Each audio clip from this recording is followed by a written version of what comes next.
Perfect. And I did ask Miss Kavita to share with me his updated because I think she's made some tremendous progress in the past 1 year or so. So I thought, let me ask her most updated version of her work. So I will just quickly open this up. Yes. So good evening, everyone. I'm happy to have all of you joining us for this conversation. I have a very distinguished guest with me, Miss Kavita Sanghvi. Ms. Kavita Sanghvi is at present the principal of the CNM school, which is Chaturbhuj Narsi Onji School in Mumbai, in India. She's in fact, apart from being a principal, she wears multiple hats, which I know for sure. She's ambassador of Teach SDGs with 24 years of experience in teaching field. She is a national teacher awardee as well, which I believe she got in the year 2022. She received a De Rosio Award by the CISE board this year, which is November 2024, which is very, very distinguished. She's a mentor for National Mission for Mentoring under NCTE. She designed, or she's very passionate about STEM education in our country and across the globe. She designed a STEM course for educators, Build Your STEM Competency, and I believe around 100 educators have been trained on that particular course so far. So, as I said, this gives you a little background that if you have anything specific with Miss Kavita to ask, then you all can ask those questions to her directly. She's obviously very, very approachable. She's available on LinkedIn. Anyone who wants to connect with her can go on LinkedIn, send her a request, and I'm sure she will be connecting with you there as well, right? So that's with that background in place. What we'll do is we'll start with my questions. I have a couple of questions to be very precise, Kavita, and then from those questions, I'll take the lead, which is basis your observation on those questions. I will, if I have any subsequent question to ask. That's the way we will do it in the first half, and then we will put this out to everybody for Q&A. Right. So, Kavita, in your own view, give us a sense of how this year went by, not only just for you, but in general for the education, school education in our country per se. Your outlook on this year gone by. Yeah. So thank you very much for having me here. First of all, Gaurav, it's been a long time, and then I've connected with IPN once again. And yes, the school year this year was amazing. I felt there was a lot of new things that came across.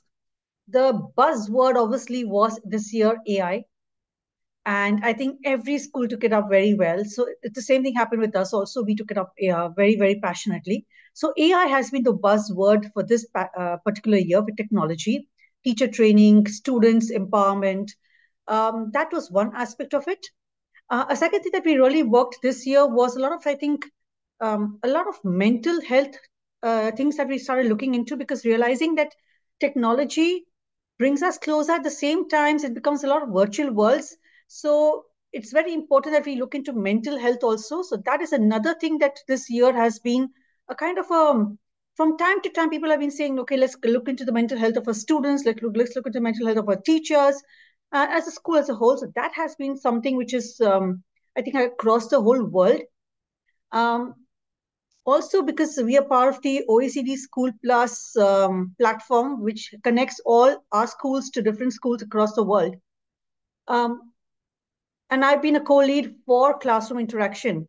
So when we were discussing with other heads across, I was just telling them that one of the cases that I felt is that when my students go in the secondary section, my students, suddenly I feel that the girls don't open up in class, even though they're doing very well academically. And I thought it was just a concern of India. But you won't believe, when I started talking to those people across, every principal said, no matter where it is, USA or Europe or any other country, they all agreed with me and said it's universal. So I think that is something also when we started talking about a lot of things of classroom interaction and the practices and the pedagogies that is happening across. That's another discussion that we had across the whole year. So when I went worldwide and I saw these things happening, I realized we are just not alone. We are all sailing on the same boat. So Okay. these are a couple of new things. Mhm. So since you said uh, I think AI obviously is a, if I may say, flavor of the season right now, as you really pointed out.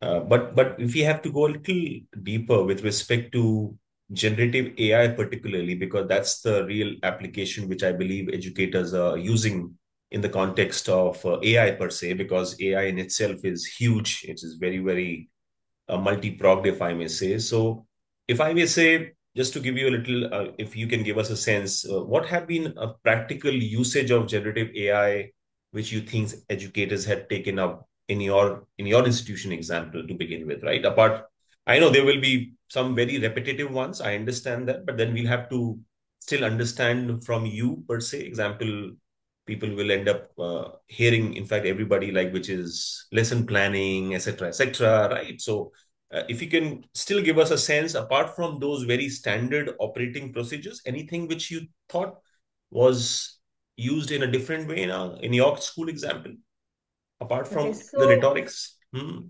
yeah, so let me tell you, Gaurav, because initially we were all new to AI. I was also completely new. So we started exploring. And this Hmm. year we have an event called as High STEAM, that is History with STEAM, which is Okay. celebrated in the month of August. And we are very passionate about it because you know I'm passionate about STEM. So this time the theme was AI for my entire secondary section, where Okay. first I got my teachers trained on AI, and then they Hmm. had my students work use AI tools within the classroom for Hmm. every single subject. So how Hmm. did we go about? We all know about ChatGPT, definitely. But Hmm. ChatGPT is not going to give you something and make something, they're not very much into graphical videos or something. No, Hmm. I think that's a paid version of it. Hmm. So then we started exploring Magic School. Magic School Hmm. was very, very nice because if you go to Magic School, Hmm. and they allow you to create lesson plans, they allow you to give you assessments, they do a lot of rubric designing for you. And this Hmm. rubric designing was something very important because many of the teachers, when they want to do assessments, formal Hmm. assessments, they don't Hmm. know how to create rubrics. Okay. So this Okay. rubric, I think development by Magic School was very, very nice. Then Hmm. there was Pictory, Hmm. or in video, where suppose they give a topic, say I want the students to learn about DC motor, and I give the entire write up of what is the textbook. It creates a video out of it. Hmm. So Okay. now, when my students are studying DC motor and they want to know the direction of the force, okay, Hmm. that's very difficult actually. If anybody who teaches electromagnetism to Hmm. help students understand direction of force, Hmm. it actually creates it for you, that video. So Okay. this video, Pictory in video, really, really helped us a lot. Hmm. Then obviously we were using Canva for our graphics and everything, Hmm. which I think everybody else also was using. Hmm. Microsoft Copilot is another thing which we really use extensively, and I think that's very nice. Again, Microsoft Copilot uses ChatGPT, so it was very good. Hmm. And very, because we all are on MS Teams, Hmm. so it worked very well for us. So using Microsoft Copilot, Gemini AI, I didn't find it that.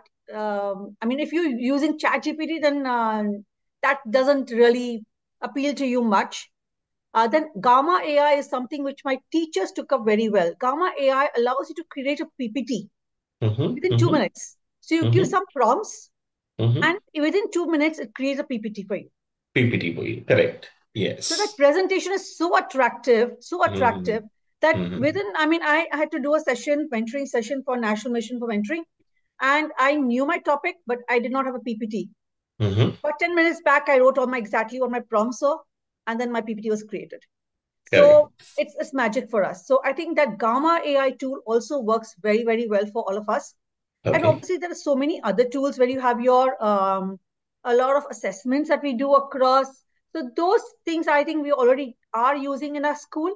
But I Hmm. think these tools is what my students also use extensively, and they Hmm. had to present the learning using these tools in my classroom, and I think that Hmm. went very well. Okay. Okay. So will it be fair to say that this year gone by, while AI caught everyone's attention, especially for educators community, but the usage of AI right now or generative AI is purely at the tools level, wherein people are using, as an educators are using, to simplify their work, or maybe, as I said, something which could have taken them 2 hours, they are able to do it in 20 minutes. I think that's the that's the most sort of a relevant usage of generative AI in our schools right now. Right? Is that fair observation to say? Yes, it's actually still very basic and functional. Correct, We've not been correct, able to use it to personalize or individualize learning up till now. We've not been able correct. to do that. Yes. No, no, I think that's absolutely fair observation, because I think that is what exactly happening across the country, not just here in, as in your institution. We have really interacted with educators across the country. So there is exactly the same kind of utility what generative AI is doing for the larger, I would say, universe, at least at this level. Because I think as we go along, you will get to understand, or educators will get to understand the utility of more for that matter. And that is, I think, for the next year, maybe that will happen. Fair enough. So, which is possibly the AI question, which, as you mentioned in your own opening remarks, that AI caught everybody's attention. Educators were really, really, as I said, it's a buzzword, if I may say, right now, it's a buzzword among not just educators. In fact, across the world, it is the buzzword. And this is the kind of impact it had on the educator community, which is with respect to your school. Fair enough. Any kind of pitfalls you observed while, if I have to just, since this is all very, very hunky dory, which we think or we look at it this way, right? Anything which you felt in the hindsight that while this is coming in, I understand there are these, I mean, initial glamorous sort of way of adopting anything which happens, right? But since you're a leader and I think you have fine observation yourself, anything which you feel will become a little sort of a bottleneck in the times ahead with respect to the AI and its intervention in the classroom? Do you think Yeah. anything So which? let me tell you, Gaurav, I also did a research on this. So when we Okay, implemented it in school, we evaluated, we had a pre-test, then we had a post-test. okay. Academically, I did see my students improve. But Mm-hmm. what I also observed when we started working with projects and doing Viva, started asking Mm-hmm. in-depth questions, we Mm-hmm. realized that first of all, the students had put their work onto AI to come up with all this, lovely things, but they had Mm-hmm. not done a lot of deep research. Also, what they Mm. were getting from AI, they were not filtering it to realize what is, right or wrong, because AI can be wrong. Correct. So AI is not 100% right. So Mm-hmm. therefore, it could have a lot of facts really wrong. Some of Correct. the kind of researches or things that comes to links it gives you are also not correct, because I'm doing my PhD, so I know that some of the things it just creates on its own. Okay. Okay, Mm-hmm. so it is not authentic at all. So this Mm-hmm. is something with my teachers when they started, reviewing the students' work, they felt that the Mm-hmm. kind of quality that the work produced Mm-hmm. was just copy paste, but it wasn't in-depth work. Mm-hmm. So how Mm-hmm. do you make this in-depth is more important. So this is the Correct. authenticity is something that my teachers were very worried about. Okay. Second, the screen connection, the lot of screen time also was another Mm-hmm. thing that my teachers were started thinking about it, because they felt that too much of screen time was taken by the Mm-hmm. students. Mm-hmm. So that was also affecting their eyes, the work, affecting a couple of things. So this is another thing that we need to look into. Mm-hmm. And again, the connection, the relation between teacher and student, if they start depending, I think somewhere my teachers were missing out on the students. They were excited in the class to be a Mm-hmm. part of it, but post that they were like thinking, suppose the excitement dies down, then Mm-hmm. what? Mm-hmm. Mm-hmm. So how do you again build that excitement once again in class? So these are a few pitfalls we did observe, and this is something that we want to address it next time, as to how do you know that you are making sure that your students are learning the concepts deeply. Mm-hmm. Okay. Okay. If we just go a little further in this particular aspect, so example, you mentioned what was the exact sort of hypothesis for the research which you ended up doing, what was exactly what we are finding through that research? What was the aim of that research? So As in the the academic impact of the research, the academic impact on the students, the entire personalized learning is it making for him, and also okay. the attitude. So this is what we studied, and the research paper is. If you go onto my LinkedIn post, I have shared a link to my research Okay. paper. It's also published Mhm. across. It has been accepted and published. No, lovely. We will all, in fact, I'll go through it and I'll share with for everyone's, I think, better understanding. Fantastic. Okay. No, so what I was trying to say was that example, as you mentioned, that there's a there's a problem with respect to, I mean, screen time. I understand that, which is the perennial problem with any kind of technology, especially at the young age, which we are looking at basically. So when we know that is a problem, and we now understand that's something which we have to really navigate, if I may say, purely because at one side, educators also admit to this that technology is here to stay, right? This is not going to go away. So how, if I may just ask you, have you been able to give that thought with your teachers that guys, we know this. How do we navigate this? As in, how do we create that fine balance? How much is too much? Or where are those, I mean, sort of guard lines, right? Are you being able to work on that as in, or that's something which you're going to work on? Is that the thought right now? Hmm. So, I think this research came in across in the month of September, October when I reviewed everything because it was a mixed method research. I did a Mhm. qualitative analysis and I did a Mhm. qualitative analysis of the teachers by taking their feedback, and my Mhm. parents' feedback and students' feedback was taken through a survey method. So Okay. I took a completely 360 degrees impact study, and Mhm. I shared the entire research paper with my teachers also, and I said, this is something that we all need to look into because now AI is here to stay, and I want my students to be empowered. I want them to be using the AI tools, but how do Correct. I make sure that these the aspects are also taken into consideration? True. So we are going to be working more deeply into it because it's not something that you do overnight. This is a Mhm. period that you take it up once again. So we took Correct. it up in August in a big way. Mhm. Again, now in the second term, we're going to take it because we had annual day and sports day in December, January. So Mhm. post that, once again, we're going to be implementing AI in the school. Again, study it once more, but with a different, method. Not Mhm. just giving students tools and say, okay, use it in their home and show it and produce it. Maybe how do Correct. we do it in the classrooms? How do we bring it to the classrooms to know that a Mhm. student has researched it or even verified the facts? Mhm. So Mhm. this is Mhm. something that we're looking into, but not actually No, which is completely fair. I replaced. think no, no. I'm happy that you are candid in that way. So basically, I think you've already taken the lead. What I can say this in terms of because I believe you are again in that 0.1% of people who have even done any kind of research. First of all, so I don't think so. There are many who have done it because right now we are mostly going by what the larger population is saying, or you are possibly hearing from someone and then you're adopting it in that way. So I think you already are way ahead.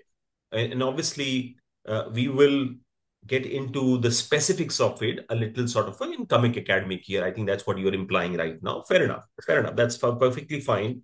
The good thing is that we know the status where you are right now with respect to that these are the pitfalls you have observed, while a roadmap to how to navigate them will come in the next year for that matter. Fair enough. Wonderful. Okay, so I'll come to my I think second last question, which is something which I think you'll add great value to. Give us your own experience of this entire STEM thing, right? So I know it. I follow your work closely, but then obviously I know the surface level of it. I think everybody here will be very very keen to understand your body of work on STEM, right? So where did you also? I mean, what progress did you made in this past 1 year? If you want to even give us a little peek into the previous years, we would love to hear from you on that part as well. Yeah. Okay, so extremely passionate about STEM, and I have been training teachers across India for STEM, even the world. And as a scientist ambassador, I talk about STEM a lot. But when I talk to teachers, I realize that they will feel that STEM means I need to go to, I'm doing robotics, I'm creating a robot, and that is STEM. So I still feel that that mindset is not changing where you are able to connect STEM to every single thing that you see around. Like right now, Okay. I'm talking to you, then I'm using science out here. What kind of technology am I using? What kind of mathematics am I using? What kind of engineering design is happening across for me, for the whole world to see us, connecting and collaborating. True. So what digital tool is part of it? So if we start making our students think like this, then that's how STEM comes across. So Okay. to make do that, I created a STEM course, Build Your STEM Competency. Okay. It is available. It is free of cost. You can go Mm-hmm. to that. I have a 4 module entire course created, which I, as a part of my doctorate, I thought it is way to give back to community. So I created this course, and I had Mm-hmm. 100 educators part of this course, Mm-hmm. and I tested the efficacy not once but 3 times. So Okay. 3 times I ran this course, and three Mm-hmm. times I tried to evaluate it, Mm-hmm. both by a quantitative analysis, also by a qualitative analysis. So Okay. using all of this mixed method design, I have come to realize that their course is quite um, it has a good efficacy, Hmm. and it has also got lovely interviews from the head of scientific ambassadors, from Andrea Schleicher's interviews. I've tried to bring in the best of learning of STEM into that course. So that Okay. is one way where I've done this. The other things that I've done right now with respect to science is that I have actually authored a IGCSE book on physics, which is going to be published in coming February. So Hmm. February will have an IGCSE exam skill book coming in physics. So that Okay. is something that I'm really, really excited about. That I co-authored that book, Okay. and I have also in right now recorded a series of videos for Cambridge for the IGCSE bridge course in Okay. physics. So I think when it comes to science, this is what I've been doing in terms of making sure that my learning of what my subject is and also about STEM has been shared with teachers everywhere. Commendable. So absolutely lovely to listen in that. And more importantly, since you mentioned that that course is actually completely free of cost, even if it would have been off charge, I think people would have loved to. So what we'll do is we'll take the details from you and we'll share it on IPN. So everybody who really wants to get benefited out of it will be sharing with all of you, ladies and gentlemen. Okay. So wonderful. So on that bit, which is the STEM work which you have done in the past year or so, I would say, I'm sure a lot of educators will like to get their hands on it for that matter. Lovely. Moving on, which is again, I think somebody's also asking it right now in the chat as well. Please, if you can share details, and if you can just put the details, if you have it right now, also that will help them. So that's perfectly fine. Yeah, we'll get it sent to you, everybody. Okay, that message came to me directly. So there are a lot of messages coming to me directly for that matter. I don't know why. Okay. Participants can chat with everyone. Okay. I've just done it, the change in setting. Yeah, Dr. Anju Sanyal says to me that if you can share the detail. Yeah, that's what I said, everyone. Miss Anju as well.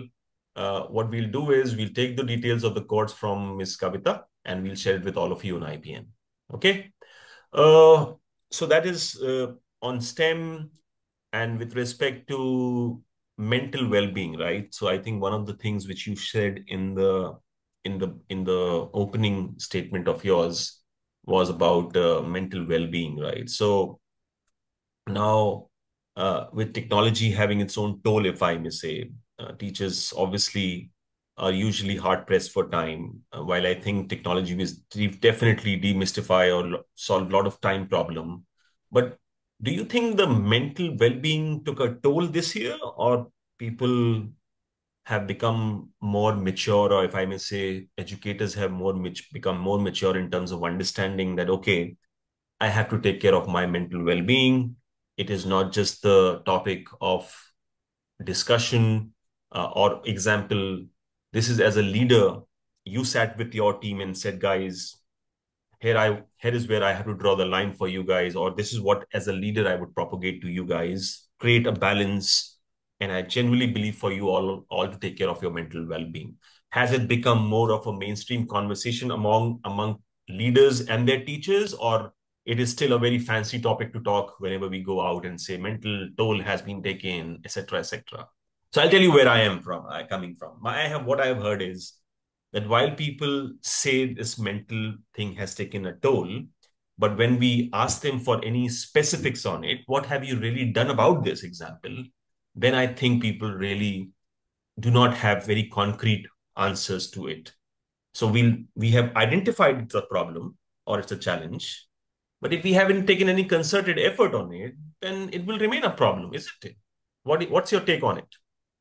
So I'll tell you. I think my vice principal is also out here in this group, so she also knows that we have a lot of concerns. We have this support, this box across, and we see a lot of bullying cases. We see a lot of even the teachers, sometimes a little upset with a lot of parents coming and becoming too demanding. So we've created a buddy bench at the entrance of the school. Okay. Buddy bench is that, and we have kept a box out there, Mm-hmm. and it is for the students to fill and write down. I want to talk to so and so. Mm-hmm. So minute they write so and so, this person has to make themselves available to the student at whatever Okay. time. And it also with me. Like they can write anybody's name that they wish to be available to. So there's a buddy Okay. bench at the entrance, which we have shared with the parents. We have Mm-hmm. oriented the parents at the beginning of the year. We've Mm-hmm. kept on orientating our students, and it is very Mm-hmm. much in use. The buddy Okay. bench is also that even I sit down, that means I want somebody to sit beside me. Correct. That's fine. So once me Absolutely. and my vice principal were sitting on the buddy bench, and then my teachers walked by and said, I think you two need each other. Okay. That's a So, good just idea. discussing or talking or that. So, Yes. this buddy bench has become a symbol for anybody that if you sit here, that means Okay. you need somebody to talk to. And I think Okay. that has really worked very well for all of us because Mm-hmm. we all need help. So, how Correct. do you do it without letting the whole world know? Just go there and sit on it. Okay. Yeah. So, it's So front of so my office. on Yeah, a anyway. lighter note, has that buddy bench been remaining empty, or there have been a lot of queue on that buddy bench? Uh, so you have students sitting in a cross, you have people sitting in a cross, but you haven't seen a queue. Maybe there's no queue because I tell you, students still are a little shy Shy. of the others Exactly. think. So when they see Hmm. that nobody else is sitting, they'll come and sit down. So you Uh, still have that mindset across that correct. I can't let people know that I have a concern or Hmm. a problem. And I don't know why people still feel that. Sometimes I tell my teachers, why don't you just go to a counselor and sit down? I love sitting for counseling sessions. If someone Correct. is willing to give me 1 hour just to for me to talk and they will just listen. Correct. I know. Yes, yes. And it's completely the factor of age, at what age you are in. Yes, I know completely. Okay. So having said this, I think that's a brilliant idea. And I'm sure a lot of you will be very, very keenly observing, or maybe you have your own version of a buddy bench in your own school. I think that's a good idea. And since I was sharing with you mental well-being, I think we will put that question to everyone else if they have any examples to share with us or their journey on this entire thing. Anything which, apart from this example, we discussed about AI, we discussed about STEM, we discussed about mental well-being as you shared. Anything else which is actually my final question to you, which really you thought caught your attention as a leader this year, which while I'm not getting into all that NEP implementation stuff that will happen, we have little control on that, right? So I'm happy that you didn't even brought that up on into the discussion, because I think that is something so superficial right now. It is going to happen organically. Anything Yeah, on so a let very me share, finer Gaurav. level? So Any, I'm going to take it from here itself. yeah. I had in the month of April visited, I'd gone to Denmark for OECD's conference, and we were taken to a school, International School of Billund. And I want to share that because the entire pedagogy they use is game-based learning. Okay. That was amazing, play-based learning, and that's how they were doing it. Then they told me in Denmark they have inspections. Okay. When the inspections happen, they don't ask about the academic progress. They're asking about is the child learning citizenship. Mm, I think that was an amazing takeaway for me that somebody is coming mm, to inspect a school and they're mm, not talking about academic progress or anything of that. Are you sure that the child is learning values and citizenship? Which people who asked us? So I think this is something which I took back a lot.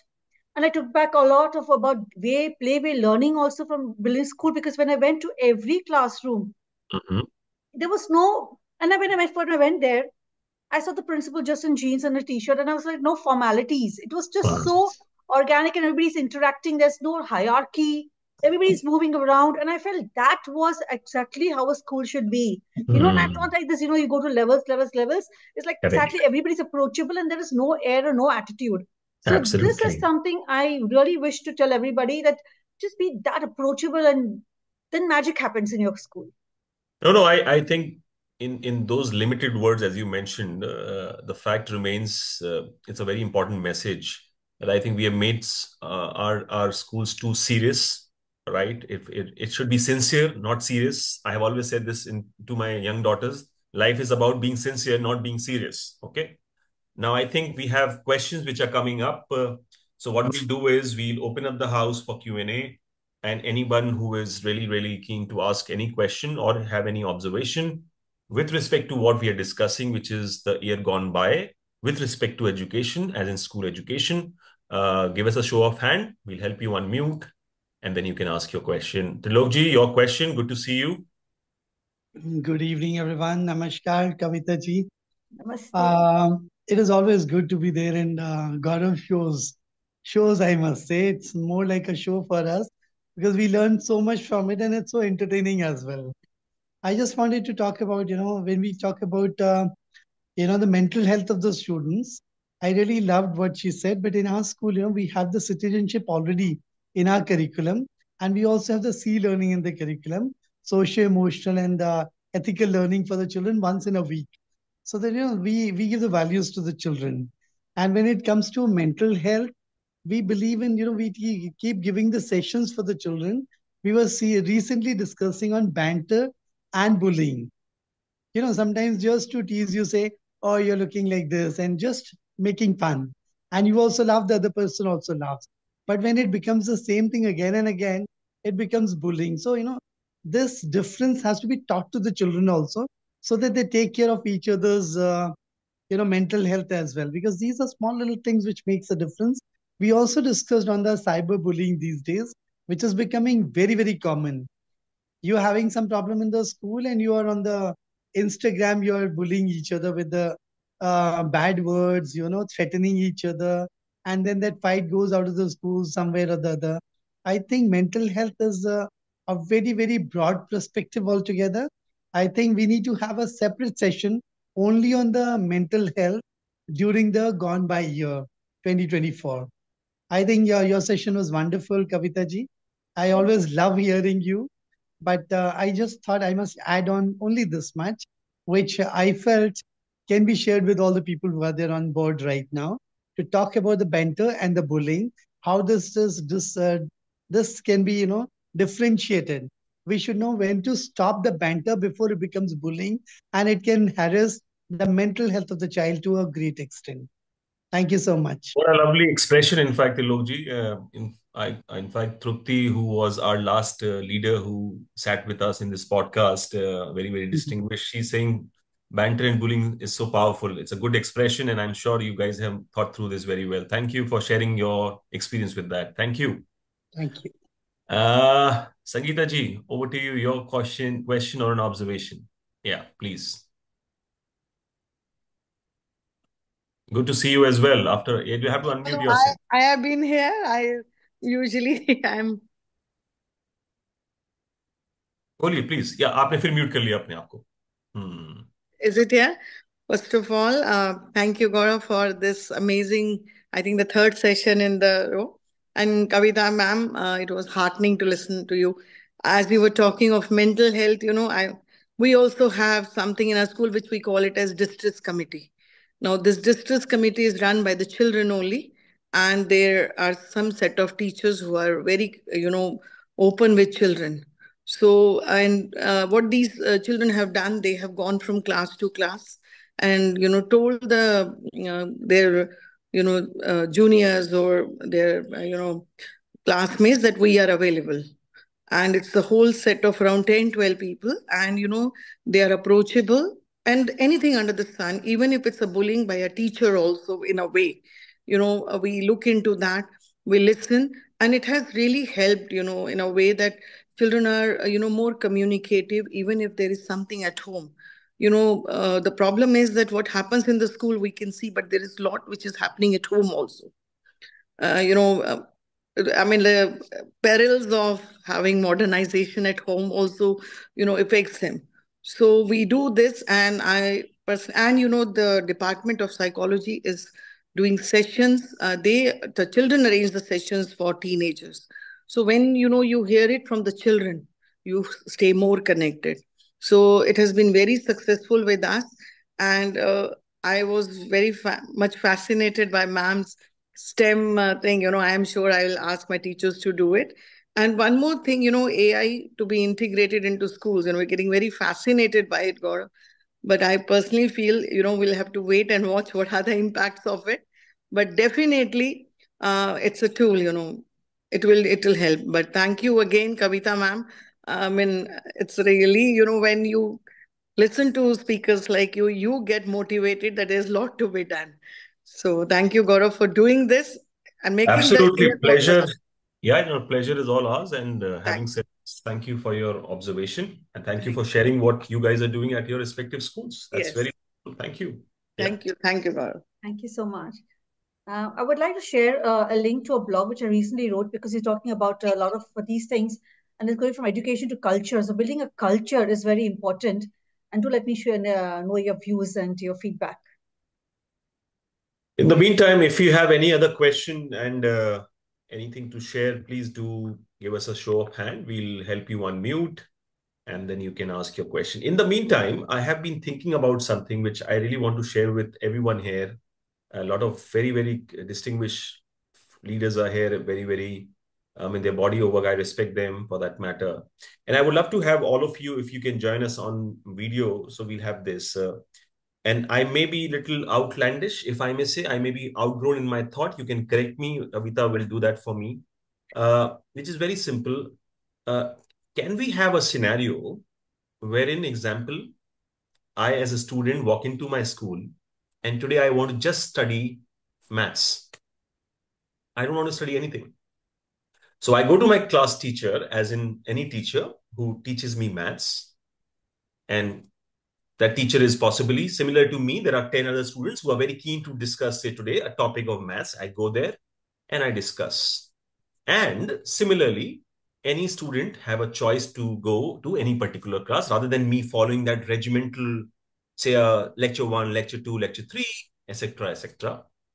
At the same time, I have to complete certain hours in order to create a certain amount of proficiency in that particular year for that particular subject.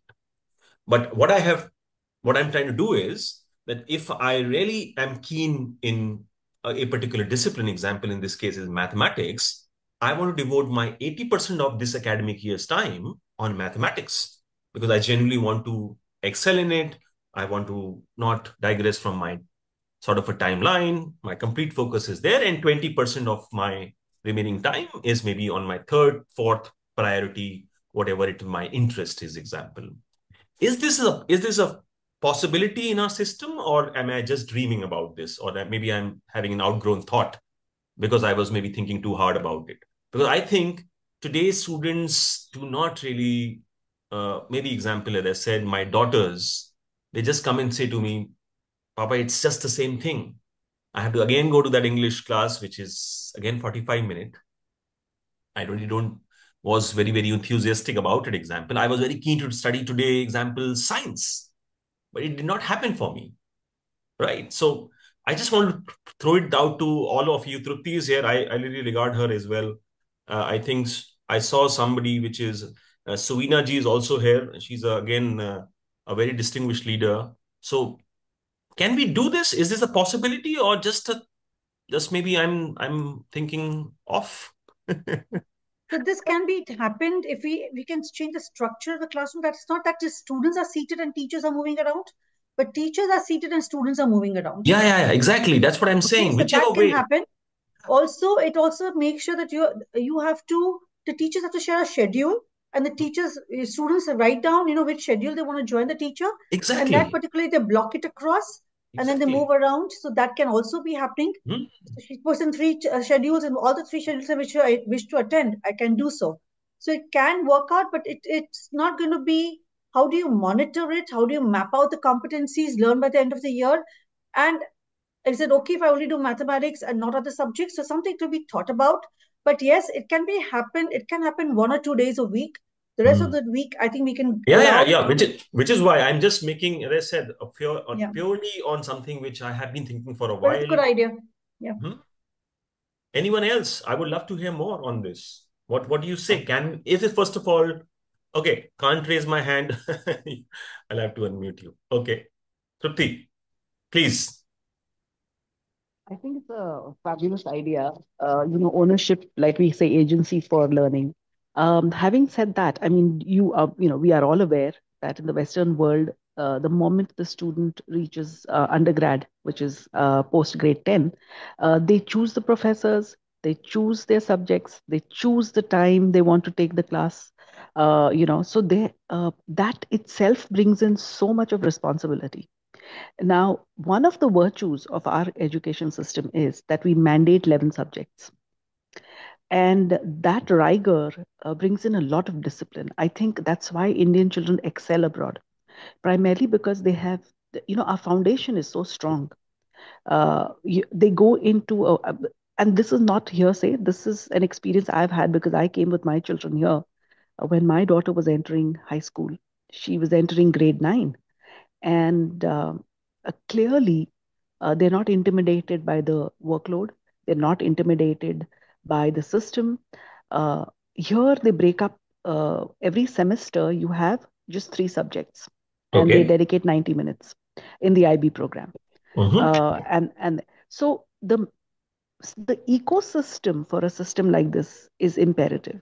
Do our children today have the maturity? Do parents allow for this? A school can change the system. I would say Friday is a fun day, and that's one day where we can give children like electives. You choose the subjects you want to study, 5 subjects, and you make your timetable. Exactly. And then are we going to be able to accommodate them? You know how it is.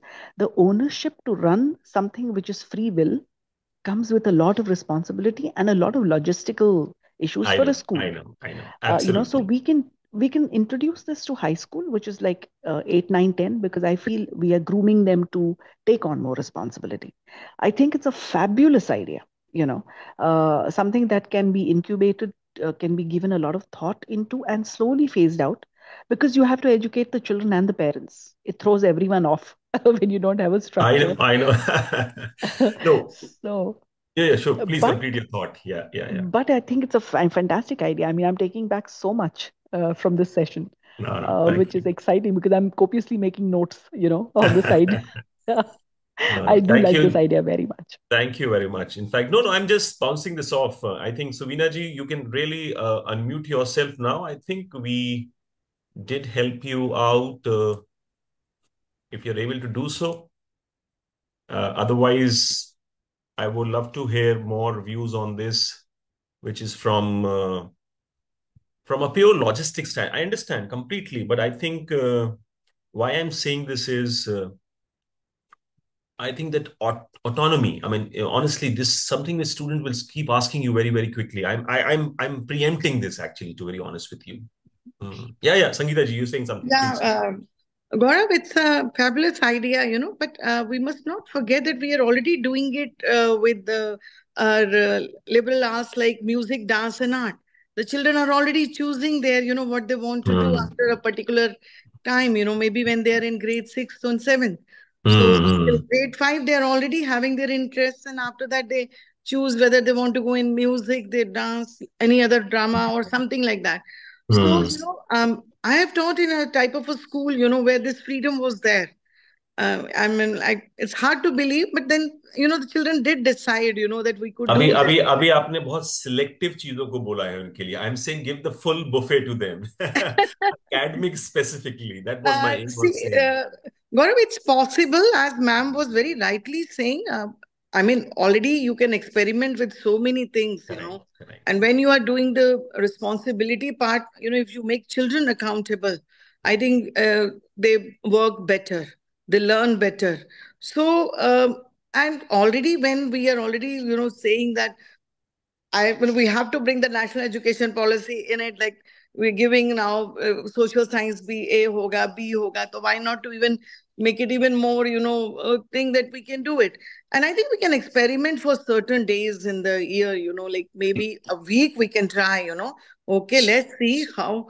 The But yes, idea, I mean, the idea idea was is really beautiful. It makes children accountable. बस एक छोटा सा जो logistically problem आएगा. The teachers, children don't hate subjects. I always say they hate teachers. So if they're fond of one teacher, they will make a beeline only for that teacher, and the other teacher may not get enough takers. so So, so I knew the audience. Firstly, I think thank you for chipping in with your view as well. The idea is yes, we're just thinking this through. yeah. So Veena you'll have to now. I have just clicked on unmute, so you'll have to just unmute yourself, and then we can have your view as well by any chance. I think. Give me a moment. We have still another what 18 minutes, so we can. So Veena so what we have done is we have really helped you unmute. What I'll do is hold on. I'll just make you the co-host. now you'll be in a position to unmute yourself.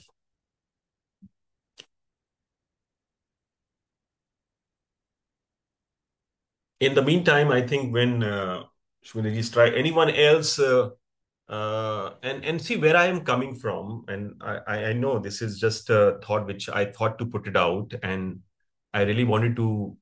I don't run a school, so I don't have any challenge to give out these ideas, right? So, but having said this, I know that I'm talking to a progressive bunch of leaders who will really experiment with this and maybe even end up doing it in their respective schools. Because if you look at from a very simple standpoint, which is when a student is in the 11th and 12th standard, they're making those choices any which way. They go to coaching primarily because they have thought of what career they want to be in, example. That autonomy will really happen. It will not be a product of 11th and 12th standard any longer. In my view, it will start happening from actually 6th standard onward. That is my view. Purely, this is not practical for all the students. It's not applicable for all. I understand that as well. There is certain amount of cohort within the school. You will see who will really challenge the status quo. They will come and say, ma'am, this is what I want from you, example.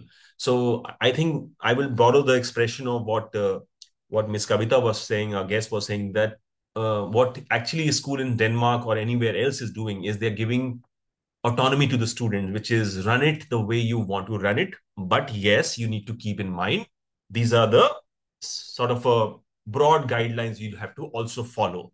That will be actually the roles of educators or teachers to do in the near future, right? I know in a country like ours, it's a very different ball game altogether. We completely understand that.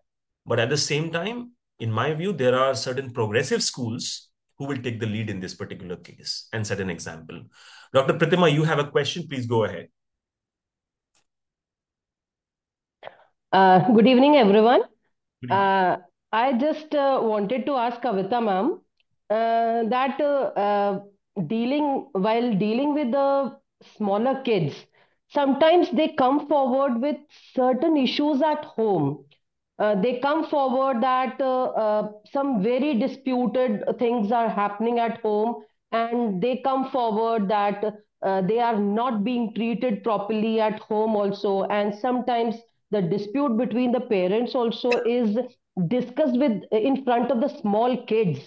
Then it becomes very very difficult for us to handle with those kids, and how to make them understand and how to educate the parents. It becomes really a difficult task for us. uh, Keeping in mind the mental well-being of the students, we have to at least work on certain aspects, and I just want your guidance how we can educate the parents for that. So I do agree that the number of concerns post-COVID has become much more. The divorce cases also have increased much more. So we have students who come down and who write letters to us, who let the teachers come back to us. We definitely talk to the student. I have the class teacher talk to the student. I have my counselors talk to the students.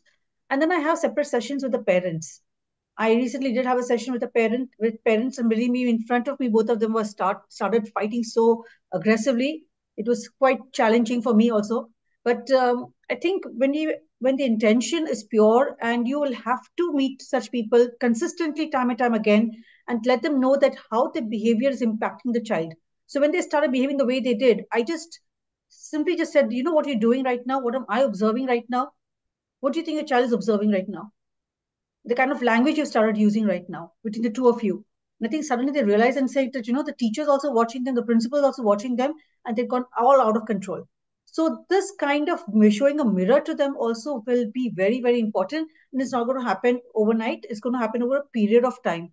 So you will have to have a dedicated counselor within your school to take this along with a class teacher.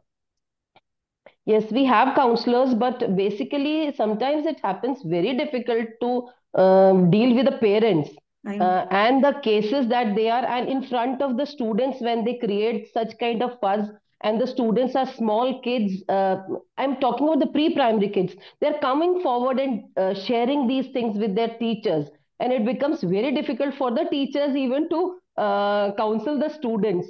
Like small pre-primary kids, it becomes very difficult. So I that was completely the understand, ma'am, with you, but our locus of control is only with our students. We can't control our parents as such, because what happens in their homes is something that we cannot enter. And it's also the case of privacy. So what we do is offer the maximum support to the students, but try to counsel the parents, but then beyond it, you'll have to let go, and just at the end, you can't enter the parents' personal life. Yes, thank you.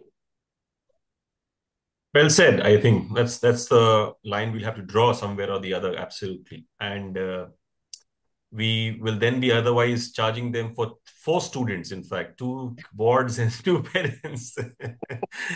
That's a different schooling altogether.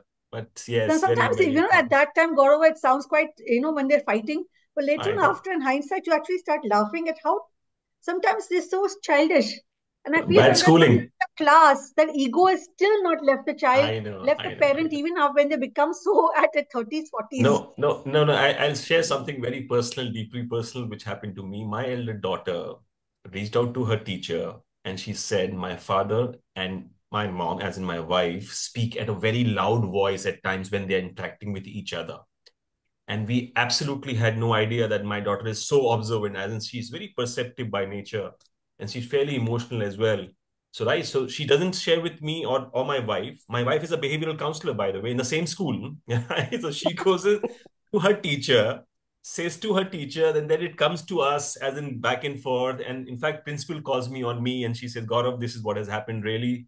So I'm with Pratima as well in larger sense that it is actually behavior of ours which feel is a normal, but sometimes the student, I mean, our very kid is observing it in a very different fashion Yes, altogether, right? So children we'll have are to very much observant. Yes. absolutely, we'll have to be very careful.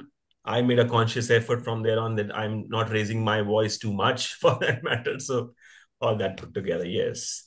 Okay. Okay, any other question we have for our guest? We still have 11 minutes to our disposal. And anything, if not just a question, if you have anything as an observation, keeping in mind that how this year went by for you as a school leader, which we were not able to cover in this discussion, and you feel will add value to all of us here, please do share with us, right? Suvina ji, I'm so sorry. We so wanted to listen to you, but somehow we're not able to unmute you, uh, right? So anyone else? We have heard Trilokji, we have heard Pratima, we have heard Ms. Tripti. There are a lot of other leaders as well. If you have anything, any question which can make this discussion a little more richer, otherwise, I will then ask a question, right? Then I will put that in the basket, or because I still feel we can take this off for another 5 minutes and then we'll call it a day. Okay, so Kavita, since we again, I think technology. If I just minus say AI is just a keyword buzzword, which I think somebody very aptly put it, which is right now we are on the fence and we are all watching how it is unfolding. Do you think now teachers or even students were always very comfortable with technology? That is where they have born. In this era is theirs actually. Do you think in this past 1 year specifically, the receptivity of our teachers with respect to they coming in terms with the fact that yes, technology I can't do away with, is that really getting into their system organically now? How is it happening? Or you have to, as a leader, still drive it? So, they're self-driven and driven by the leader. What is your take on that?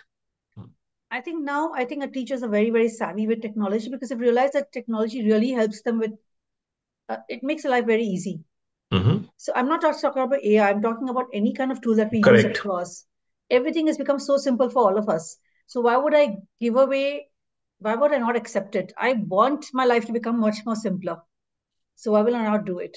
So I think with all the teachers, it's a similar thing. I don't Okay. have any kind of concern when my teachers have said no to technology. No. Mm-hmm. I think all of them are very, very receptive. Okay. Yes, when I did my AI thing, I did find some kind of a, oh my God, we don't know anything. And she's asking us to take up this entire thing as a theme for our school event. That initially they had this concern, because when you don't know something, Mm-hmm. change is always difficult. Mm-hmm. So Okay. No, change I'm that I'm I'm mindset. with you. Mm-hmm. Correct. It's always difficult. So that mindset, once it shifts and then they start getting this, positive feedback from the parents and the students and everybody, then it's like, yeah, I own this game. So I think this is what I have observed across, that anything new you start in school, there'll always be, some waves and disruptions, but that's okay. That's Yeah, okay. yeah, So absolutely. I mean, yes, change takes time. As simple as that. Yeah. So something which I think it's a question which you will be the best person to answer. Uh, Very recently, when I was actually at EduTech Asia this year as well, and one of the one of the panels which I was really listening into, I was not really attending it. This is the group or a school called Raffles in Singapore, very very distinguished, and their head of pedagogical research and learning was there, in fact, right? So, and she was sharing her journey of how the entire research ecosystem in her school of teachers have really taken her almost a decade or so to really bring to where it is today. Okay. Now, because you're a research person, you've done so much already at your level. Do you think in our country, our teachers really have to take up this as one of the discipline or sort of an area of work, which is pedagogical research? Because I don't think so. Our teachers do any kind of research, honestly. And Googling is not researching. Sorry to say that, please. Okay. What is your take on that, please? I completely agree with you, Gaurav, because I feel if you do not do a research, then you do not have evidence to back your decisions. And then you can just be listening to somebody and adapting in your school, and it will not even be useful for you. So Yeah. every single thing I've brought in my school, I always conduct research. I always do a pre-test, I do a post-test, I do a qualitative, I do a quantitative. I have Exactly. conducted so many action researches, and then I've Mm. always shared the research with my teachers. But I doubt if all of them have even read it. Though I Mm. have given it across, I mail it to everybody and I put in the Mm. library as copies. I doubt people take out the time to read it. I know. I know. I know. I'm not joking. I said, I'm No, going to no, make no, it absolutely. mandatory that I am going to take a test on this. Then Mm. everybody starts reading it. So sometimes you have to take this, weekly or something test also. Sometimes I do that.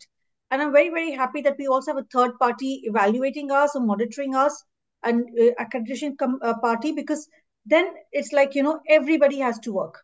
True. So research, I believe, is very, very important, but we Indians do not take it too much very seriously. If you notice right now, when I'm doing my research thesis or STEM, I'm getting a lot of research from every other country. I'm not Mm. getting enough researchers from India.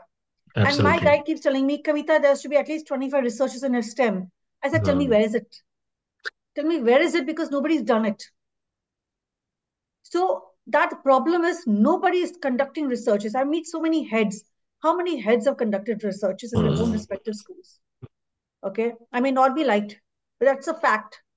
No, You no, bring in absolutely. something new.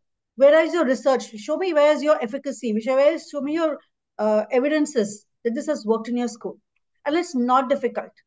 So as a leader, you please get into the think of research yourself.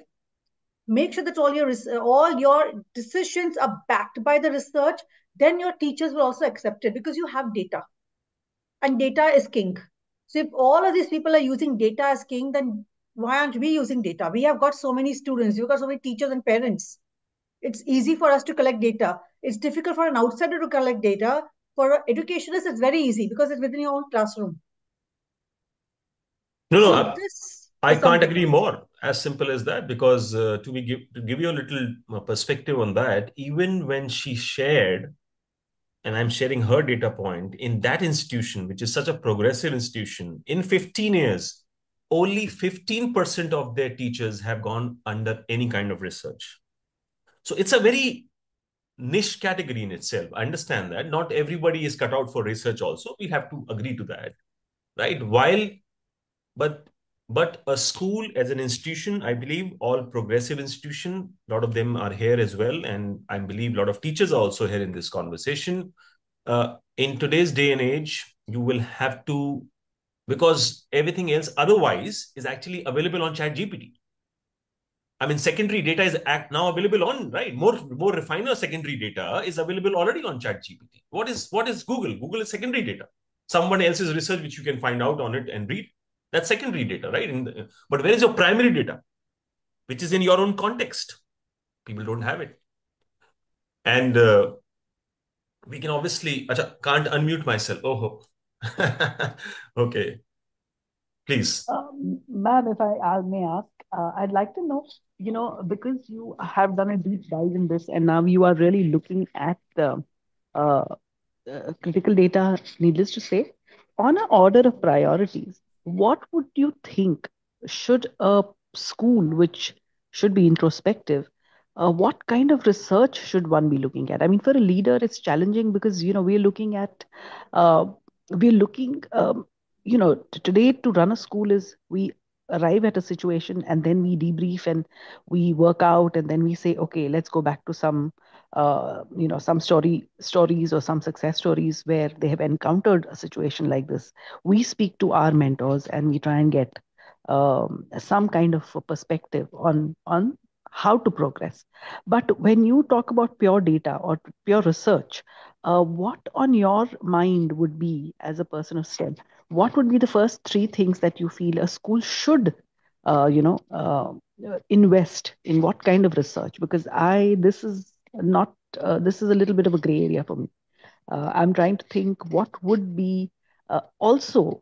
I think every 5 year mark in a school requires a different focus and a uh, different research strategy. Uh, I haven't found anything which would guide me there. If you could guide us or give us a little reckoner, that would be just absolutely helpful for everybody. Okay, thank you so much, Tripti, for asking me this. First of all, research can be very broad, so you has to first of all make it narrow. Exactly what you want to research on, and do not take a huge data so that it becomes difficult. For example, I have started, say, I wanted to test the high steam program with my school. Immediately, if I have to take data from first to 10th standard and start testing, it'll become very difficult. So I test in a particular class. Then if you're starting new, you also need some hands who are going to be equally supportive to you because you are head of the school. So creating a research team, R&D team is also very important. There has to be 3 or 4 people who are equally passionate about it. Say your teachers, you need somebody in the IT department for you to run analyze the data because you're going to do your t-test, you're going to do your qualitative analysis, descriptive, inferential tests and everything. So you need somebody from your computer department. You need somebody from your IT department to, format things for you. You need somebody to collect the data and give it to you. So you need to have a team. You need to first understand what is it that you wish to test. So if I've gotten a new pedagogy in my class, I cannot just cascade it down to the whole school without testing it. Maybe your school it went very well. For example, Gaurav was saying that let's do this, program of students going for this. If I have to just implement it like this in the entire school, I might fail completely. I have to do a pilot study. So the pilot study becomes my research topic. That if I do it for one particular class, what is the reading that is happening across? I take a completely 360 degrees feedback from parents, students, and teachers. I have a team which comes back to me and be very honest. They have to be telling me on my face, Kavita, it's not working. And I have my teachers tell me on my face that it's not working. So when they have this freedom to tell me on my face, I know I'm going in the right direction. So that openness to accept, because research is all about no bias. It is completely again on data. So you have to have the thing that I can accept anything told on my face. So this is what I think, Trupti, you need to first go into. What is the area? What is the team that you have across? And finally, only doing it with a small pilot study and not doing it across the whole school. True. Thank you. This has been very beneficial because, at the end of the day, any research has to feed into, uh, being able to make a change and implement it. So I think the goal has to be kind of, it needs to crystallize. I love this thought. And I think it's also a great uh, initiative for our teachers to be more engaged in the environment and responsible. For I think everybody enjoys being given a little more responsibility than just doing classroom practice. I think this is a great opportunity even for us. Thank you so much for sharing this. I love the idea. Thank you very much, Kavita. Obviously, as I said, right, completely enjoyed your company, and thank you for sharing those candid views. I think, right, very practical, candid, and what I would say, straight from your heart, as I said, right. So, thank you very much. Always pleasure listening to you, and more than that, I think the year gone by was tremendous for you. Congratulations. I think you won a lot of great laurels, and obviously everyone who joined us this evening. I know it's now more of a holiday season. Everyone wants to be, at least in the north, we all want to be tucked in our razais because it's very cold here in the north. But absolutely pleasure listening to you and everyone who joined us from, I think, across the country. Thank you for your time, and we look forward to see you very soon. Okay. Thank you very Thank you, much. everybody, so Take much for care hearing. Thank you so much, everybody. and take care of yourself. Bye bye. Bye bye.